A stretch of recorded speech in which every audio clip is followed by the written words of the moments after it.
Judges chapter 6, verses 12 through 14. And the angel of the Lord appeared to him and said to him, "The Lord is with you, O mighty man of valor." And Gideon said to him, "Please, sir, if the Lord is with us, why then has all this happened to us?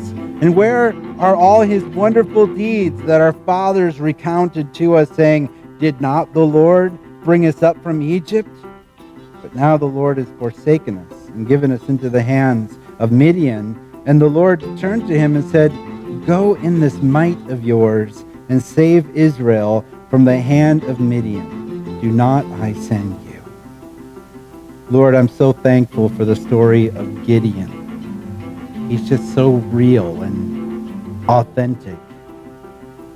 And you empower him and use him and change him and transform him to do mighty things for you. And I thank you for his example and pray, Lord, that we would learn from your scriptures today. We ask in Jesus' name. Amen. You may be seated. You know, when people think of the book of Judges, they think of Samson. I even put Samson on the cover of the bulletin. You know, there's a guy wrestling a lion, so that's got to be him, right? You know, his hair's not very long.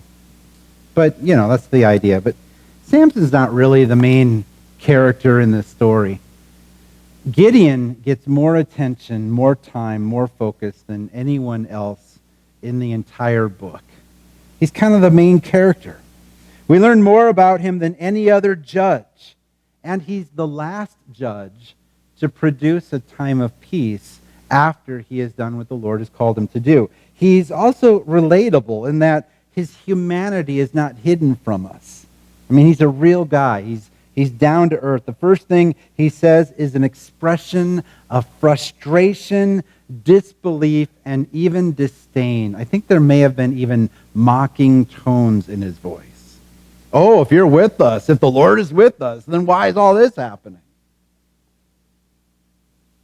In his misunderstanding of why Israel suffers, he responds to the angel of the Lord with tones of bitterness and correction or criticism. You know, think about that for a moment. God is speaking to you, and you respond with doubt and bitterness and criticism. Throughout the process of his calling, we see that he is a man who is plagued with doubt. Thank you for that beeping noise. It reminded me that I need to put my phone on silent. You know, I don't want to be that guy, you know. Gideon needs repeated assurance that indeed God is really going to do what God says he's going to do. Gideon, this is what's going to happen, and you're going to do it. Go for it. And he's like, all right, okay, but, you know, I'm going to need some help here. I'm going to need some assurance from you. And we're going to need multiple steps and layers of assurance, you know, in triplicate. I mean, he wants to know for certain that the Lord is with him. And then when the battles are over, even as he correctly denies the offered role of being a king and being the father of a kingly dynasty, he still falters, making an item which ended up being an idol. That whole situation's kind of weird. It's like, hey, I want everyone's gold earrings. And they said, okay. You're Gideon. You're a great guy. We'll give you our gold earrings. Okay, I'm going to make a golden ephod out of that, which is something the priests would wear in worship. And we're like, why are you making that? And we don't really know, but we know it was put up and people worshipped it. So he did something which kind of misled the people. He also took several wives. He had at least one concubine who had a son named Abimelech who went on to be very troublesome for this nation. So he did great things. But he also did some human things too. God used him. He walked in strength and he walked in weakness. But the story doesn't begin with Gideon. It begins with Israel doing what they always do the moment godly leadership is absent. It's almost as if they're at the starting line and their feet are in those blocks and they're waiting for the guy to shoot the gun. And the moment the leader dies, bang, they just take off into sin and idolatry. It's as if they're planning on it. They can't wait. Oh, you know, our leader is about to die. Really? What time does the temple open so we can go worship idols? they're so quick to return to it. They immediately fall back into the very idolatry which led to the oppression, which then leads to the desperate cry for deliverance. The book of Judges has two prophets. One is Deborah. We heard about her in our previous study. And then the other is this guy who is unnamed and unidentified. There's a prophet. He's going around Israel. He gets some mention. He gets more press time than Shamgar, one of the guys who killed 600 Philistines with a goat. I mean, this guy gets a lot of press time here in the Bible, but we don't know who he is. No name. Just the prophet without a name. The sin of Israel was answered with the oppression of the Midianites. We learned this in the first 6 verses. The Midianites were also descendants of Abraham, just as Israel was, just through a different wife, a gal named Keturah. They were nomadic in nature, yet powerful all the same. Israel, when they were a nomadic people, wandering in the desert, had come up against them before. They defeated them then. But in this present story, the Midianites had become a strong force, and they were pursuing other nations. They were pursuing the Edomites and the Moabites and the Amorites, and now the Israelites. Their oppression was different than what Israel had experienced before. Before a nation would move in, they'd set up camp and they'd say, we are over you and you must pay tribute or taxes to us and you must live under our hard rule and do what we tell you to do. That's the kind of oppression they had before. But the Midianites were different. They were like this roaming band of thugs who, whenever Israel had crops or they had livestock or they had something available for themselves, the Midianites would come in beyond number on camels, and they would just come in and take everything that was there and treat them harshly and leave. They traveled on camels. They were able to move quickly. They were able to cross over great distances in a short amount of time. Numerically, their forces were beyond counting, and their oppression brought Israel to a place of desperation much quicker than the previous oppressions. It only took 7 years, and they were crying out to the Lord. Look at verse 7 on down to 10. When the people of Israel cried out to the Lord on account of the Midianites, the Lord sent a prophet to the people of Israel. And he said to them, thus says the Lord, the God of Israel, I led you up from Egypt and brought you out of the house of bondage, and I delivered you from the hand of the Egyptians and from the hand of all who oppressed you, and drove them out before you and gave you their land. And I said to you, I am the Lord your God. You shall not fear the gods of the Amorites, in whose land you dwell.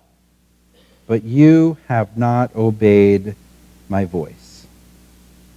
Something different happens this time, as opposed to previous times of deliverance. Whereas before, they cried out and God had pity on them and sent a deliverer. This time, he sends someone to educate Israel. They cried out and the Lord said, you know what I'm going to do this time? I'm going to tell them why they're in oppression before I send a deliverer. I'm going to tell them why they are in the state that they are in right now. They might not know that there is a reason. According to Gideon's response, he did not know there was a reason. He's like, the Lord has forsaken us. Where are all the great things that the Lord has done? We heard the stories of Israel. Where is that now? But no, he's forsaken us. He's handed us off into the hand of the Midianites. Gideon didn't know why. And so this prophet went out to declare, this is why you have been handed into the hands of the Midianites. You know, Deborah was a prophet, but she didn't have this message. This guy who is not known or named, he's educating the people. He's reminding them of how God had brought them out of Egypt, how God had done mighty things to deliver them, and then to give them this land and to call them to not fear the gods and to do what they have been called to do, worshiping Yahweh and obeying his voice. And yet, in spite of this, they chose to serve other gods. This should always be the first step of deliverance. We should always know the reason why we are lost and separated from God's blessings. We should always be aware of the actions and attitudes which led us to the place where we require restoration.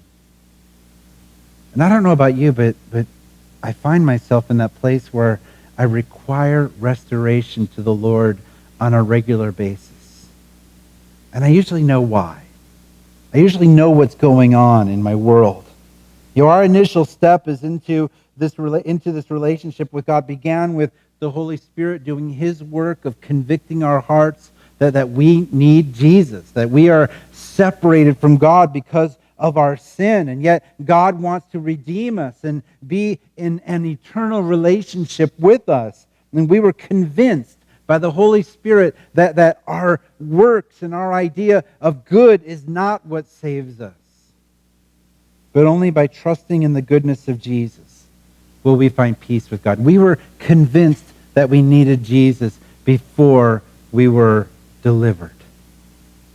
And even as sons and daughters, we still occasionally have a tendency to wander off and to fall away. We still at times find ourselves afar off from those passions of intimate faith. We still at times find ourselves struggling and floundering, trying to do things in our own strength, trying to figure out how to stop doing what we're doing in our own strength and just rely upon the Lord and allow the Lord to do what he wants to do for us. We still at times are in a place where we once again need deliverance. And that first step, it's a work of the Holy Spirit, causing us to see and to recognize that we're in a bad place, that maybe our despondency led to these choices, or that we've done what we should not have done, and now we're oppressed by the consequences of those decisions. Deliverance is always available to us. God is not like that guy at the deli counter at the grocery store who says, take a number. And you look up and it says number 13 up on the thing, and you go to the little ticker where you pull your number and it says number 436. And you're like, I guess I come back next week. Sometimes that's what it's like. God's not like that. He is quick to overwhelm us with his grace. He's quick to restore us again to that place of intimate fellowship with him. But if we don't realize the actions which led to our own oppression, if we fail to see the difference between his call to walk alongside of him and our choice to walk our own way, then we won't be in that position to receive what God has for us. We may just continue on in oppression. Israel continued one time for 18 years, one time for 20, this time for 7. This time God sent them a message. The nameless prophet let them know, you have forgotten what God has done for you in the past. You have forsaken him, and you have given your affections to other gods. And now that they are informed, they can be delivered. Now, real quick, take a moment, and I want you to think about this guy. But most of the time we just pass right over him. I don't think he's in any Sunday school lessons. I don't think there's any coloring sheets. Who are we coloring today? Some guy who doesn't have a name. Just some prophet in Israel. He's not in those stories. He doesn't get much attention. We don't have a name. We don't know what he looks like, where he came from, how he became what he became. He's just some guy behind the scenes of Gideon's story. Because remember, this is Gideon's story. And he's just a guy behind the scenes doing his part. Just like Shamgar was the guy behind the scenes in Ehud's story. Ehud was the great deliverer and led Israel on their longest time of peace and blessing. Great leader according to the fruit of what we see. And somewhere in there, Shamgar killed 600 Philistines. I love the fact that guys like this are in the Bible, because in real life, they are the norm. This is normal Christian service. There are more nameless prophets, more barely recognized workers who are doing a great work in the kingdom of God, and God recognizes them, and God knows who they are. There are so many more of those people than there are Billy Grahams or Rick Warrens. And if we think that we have not achieved some kind of position or recognition or achievement, and by that we think, well, we're not a very good Christian because we've never been recognized, or we've never had a title, or we've never done this specific thing, then we don't get it. We're missing out on the importance of people like Shamgar, who was in the background of Ehud's story, or people like the nameless prophet who was in the background of Gideon's story. I would rather have one unnamed person who prays for this church 5 to 10 minutes a day than to have 20 super gifted personality types who don't. It's a precious thing to serve Jesus. And God does not judge our labor based on our ability to get the attention and the accolades of other human beings. Let's look at beginning at verse 11. We're going to read all the way down to 24. Now the angel of the Lord came and sat under the terebinth at Ophrah, and that which belonged to Joash the Abiezrite, while his son Gideon was beating out wheat in the winepress to hide from the Midianites. And the angel of the Lord appeared to him and said to him, "The Lord is with you, O mighty man of valor." And Gideon said to him, and I believe this was not in a respectful tone, "Please, sir, if the Lord is with us, why then has all this happened to us? And where are all his wonderful deeds that our fathers recounted to us, saying, 'Did not the Lord bring us up from Egypt?' But now the Lord has forsaken us and given us into the hands of Midian." And the Lord turned to him and said, "Go in this might of yours and save Israel from the hand of Midian. Do I not send you?" It's almost as if he just totally ignored what he said. "Oh, mighty man of valor, go in this might of yours." Wait a minute, didn't you just hear me complain? Be cynical, be negative, be faithless? He just let it pass. He just ignored it, so to say. And he said to him, "Please, Lord, how can I save Israel? Behold, my clan is the weakest in Manasseh, and I am the least in my father's house." And the Lord said to him, "But I will be with you, and you shall strike the Midianites as one man." And he said to him, "If now I have found favor in your eyes, then show me a sign that it is you who speaks with me. Please do not depart from here until I come to you and bring out my present and set it before you." And he said, "I will stay till you return." So Gideon went to his house and prepared a young goat and unleavened cakes from an ephah of flour. The meat he put in a basket, and the broth he put on the pot, and brought them to him under the terebinth and presented them. And the angel of God said to him, "Take the meat and the unleavened cakes and put them on this rock and pour the broth over them." And he did so. Then the angel of the Lord reached out the tip of his staff that was in his hand and touched the meat and the unleavened cakes. And the pages stuck together. And fire sprang up from the rock and consumed the meat and the unleavened cakes. And the angel of the Lord vanished from his sight. Then Gideon perceived that he was the angel of the Lord. What gave it away, Gideon? And Gideon said, "Alas, O Lord God, for now I have seen the angel of the Lord face to face." But the Lord said to him, "Peace to you, do not fear, you shall not die." Then Gideon built an altar there to the Lord and called it, "The Lord is Peace." To this day it still stands in Ophrah, which belongs to the Abiezrites. That night the Lord said to him, "Take your father's bull and the second bull, 7 years old, and pull down the altar of Baal that your father has, and cut down the Asherah that's beside it." And he goes on to lay out this test before him. The first two responses of Gideon were not positive. He didn't say what he thought the messenger might want to hear.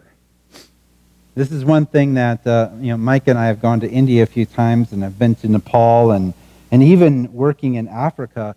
Culturally, oftentimes you go to these places and they're going to tell you what they think you want to hear. Because culturally, they want to save your feelings.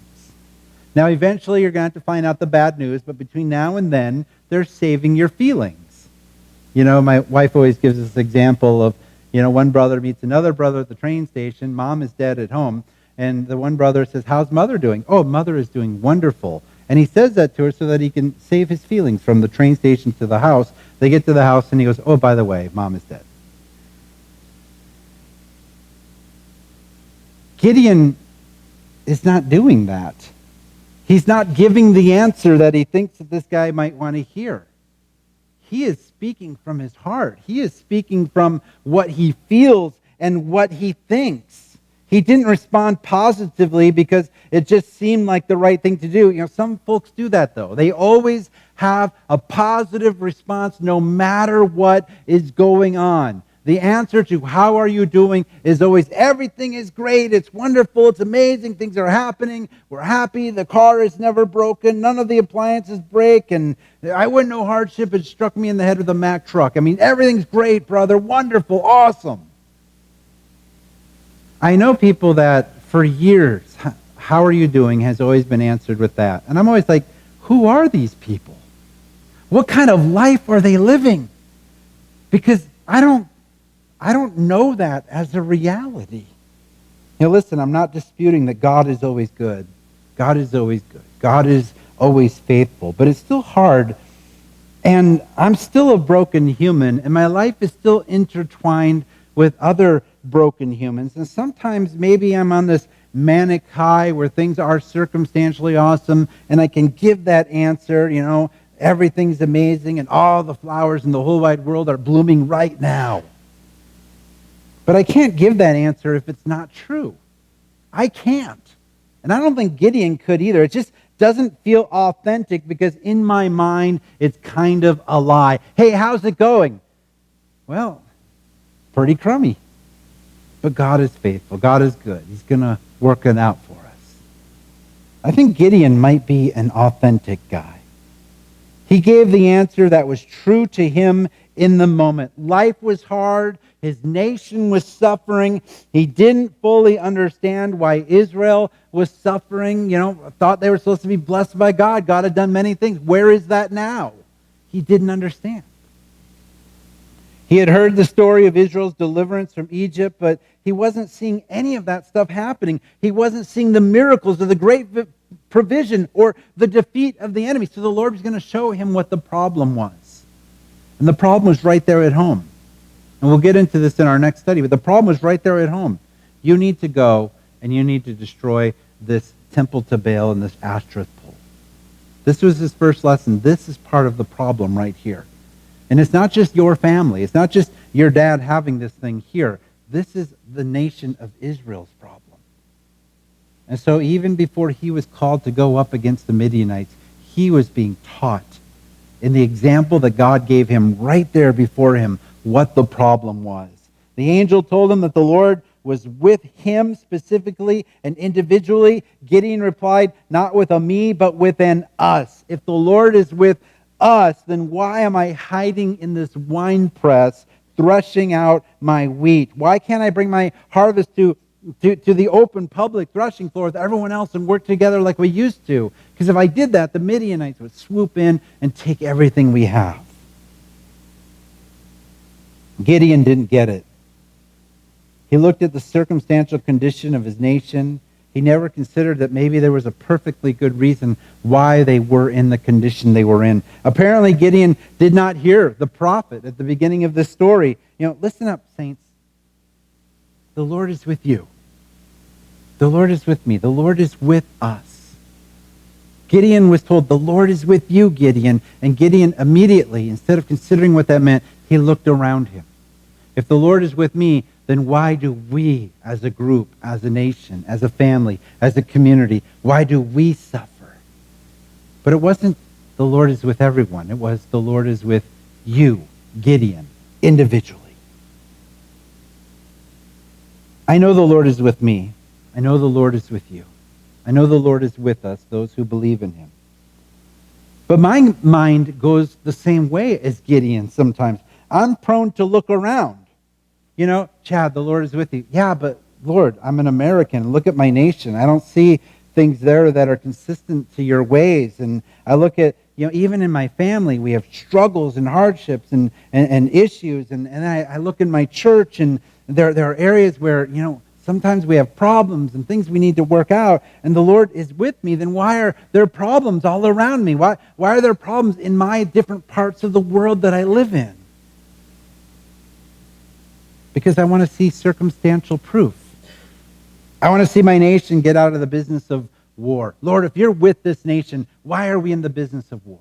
See my nation establish laws that prevent the murder of over 1 million babies a year. Lord, if you're with us, why do you allow this?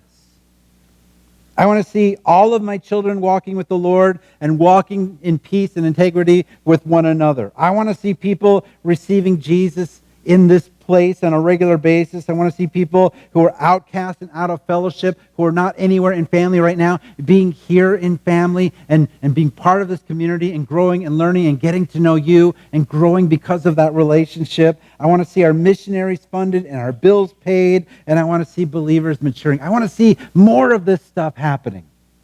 More of it. And so I circumstantially look around me.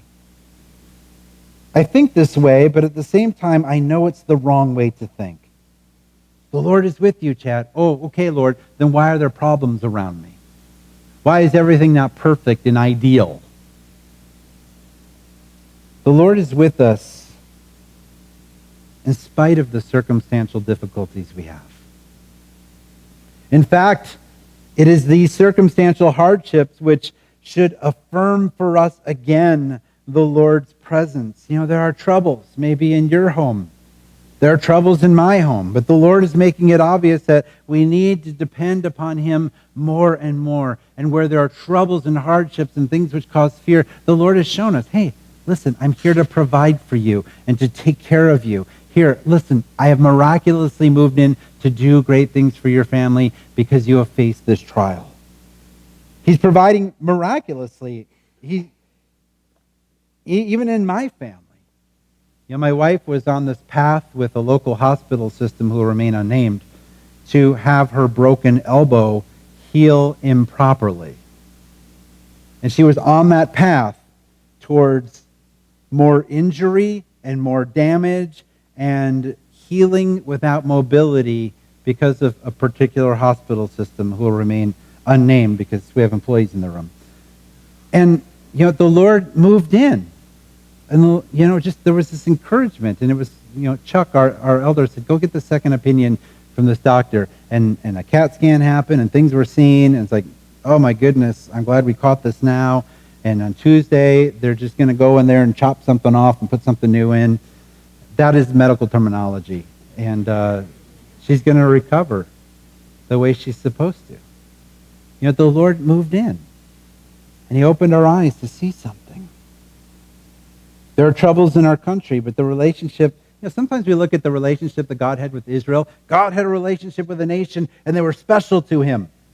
You know, what God had with Israel is special. What God has with the church is special. That relationship idea doesn't really parallel with other nations in the world. We don't see that happening in the Bible. You know, we're just nations.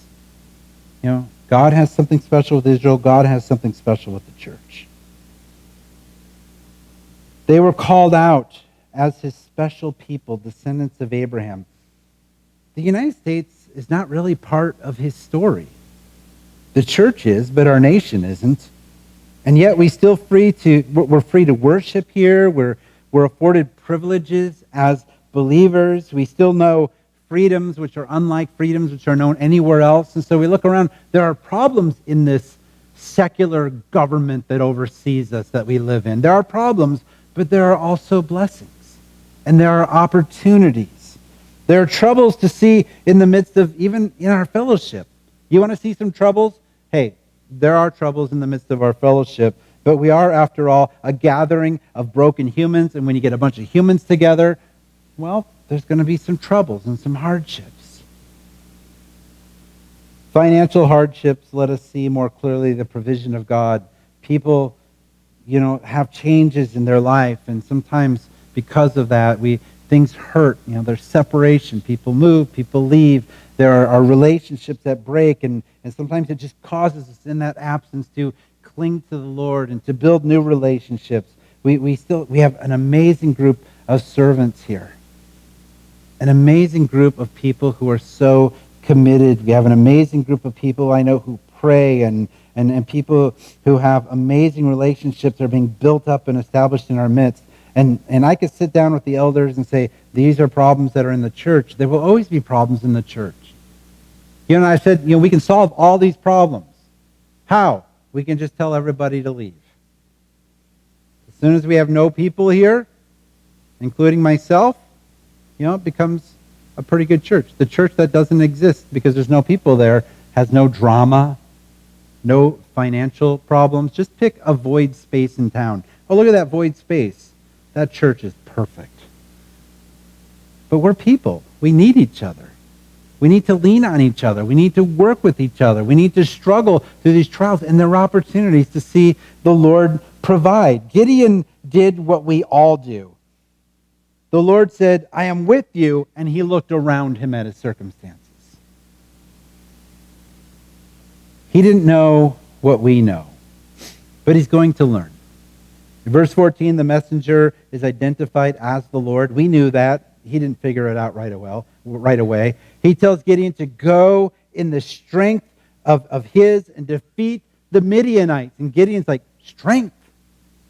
The strength of mine? I have no strength. I'm like the least in my clan and the least in my tribe and the least of the least. And he's probably set back by all of this.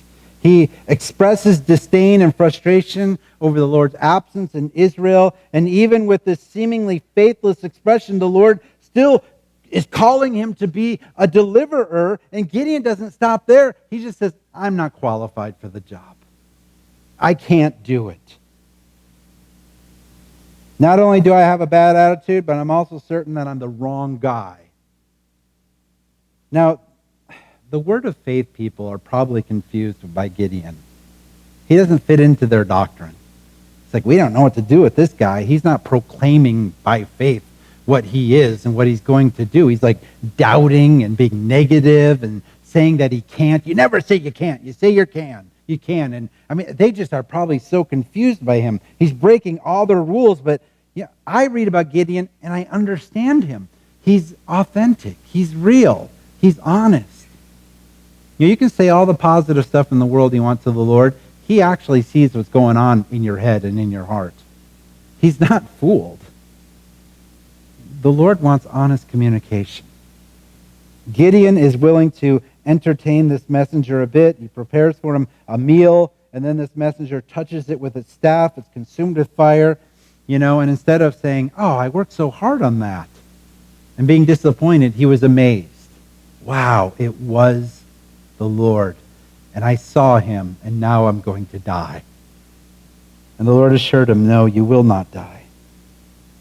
Now, before the real act of deliverance takes place, Gideon and the Lord go back and forth, testing each other, and the Lord tests Gideon, giving him the task of tearing down the pagan gods and altars, and this in itself was a lesson, and building up an altar to him. And Gideon, in turn, tests the Lord with that whole thing with the fleece, and, Lord, I'm going to put a fleece out here, and if it's wet here and dry there, then I know it's you. And then the next day he goes, let's do this one more time, but the other way around, And the Lord says, okay, we'll do this.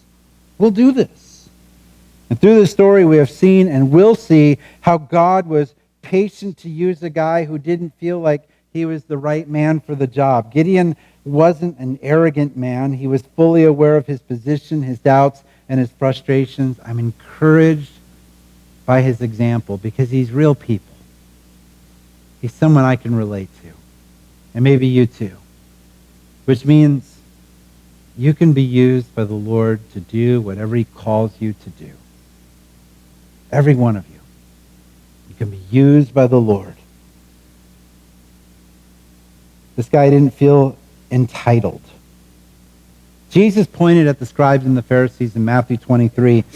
They put on a show about being religious leaders, and they tell people what to do. You guys do these things. They lay these burdens on them. It makes them feel powerful, but they don't have to fulfill those burdens. And what they do, they do only to be seen by other people. Oh, I want to look this way and dress this way and do these things so that people will see me being spiritual, and they love to be called rabbi and father. And then Jesus said this in Matthew 23, 11 and 12. The greatest among you shall be your servant. Whoever exalts himself will be humbled, and whoever humbles himself will be exalted. And we learned this lesson from Gideon. I pray that we would be those who don't think too highly of ourselves.